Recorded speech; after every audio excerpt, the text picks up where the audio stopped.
બિદડામાં દલિત મહિલાને ધમકીનો આક્ષેપ. ભીમ આર્મીએ કોડાઈ પોલીસ સ્ટેશનમાં કરી રજૂઆત. રોજગારી અર્થે કોડીનારથી કચ્છ આવી છેલ્લા 18 વર્ષથી બિદડા ખાતે સ્થાયી થયેલા પરમાર પરિવારની મહિલા સભ્યએ પાડોશીઓ વિરુદ્ધ માનસિક ત્રાસ અને જાનથી મારી નાખવાની ધમકીનો આક્ષેપ કર્યો છે.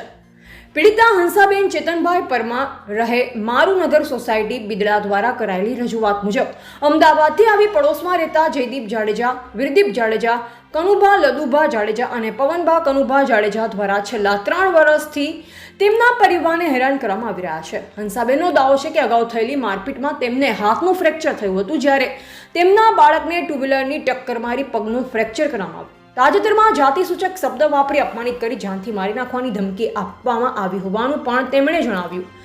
આ મામલે હંસાબેને ભીમ આર્મી ભારત એકતા મિશનનો સંપર્ક કરતા સંગઠનની ટીમ સ્થળ મુલાકાત લીધી. ત્યારબાદ ભીમ આર્મીના આગેવાનો હરેશ રોસિયા, નરેશભાઈ ભોયા, રાજેશ રતડ, કિશનભાઈ સંજોટ, હિરજી જે ભદ્રુ સહિતના કાર્યકરો પીડિતાને સાથે રાખી કોડાઈ પોલીસ સ્ટેશન પહોંચ્યા.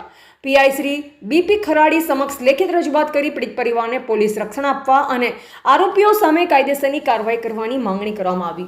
પીઆઈ ખરાડીએ ઘટનાને ગંભીરતાથી લઈ તાત્કાલિક તપાસ હાથ ધરાવી અને કાયદા મુજબ પગલાં લેવાની ખાતરી આપી હોવાનું ભીમ આર્મીના પ્રમુખ હરેશ રોસિયાએ જણાવ્યું હતું. ભીમ આર્મીએ જણાવ્યું કે પીડિત પરિવારને ન્યાય મળે ત્યાં સુધી સંગઠન તેમની પડખે ઊભું રહેશે. આ બાબત પોલીસ તપાસ હેઠળ છે. તમામ હકીકતો પોલીસ તપાસ બાદ જ સ્પષ્ટ થશે.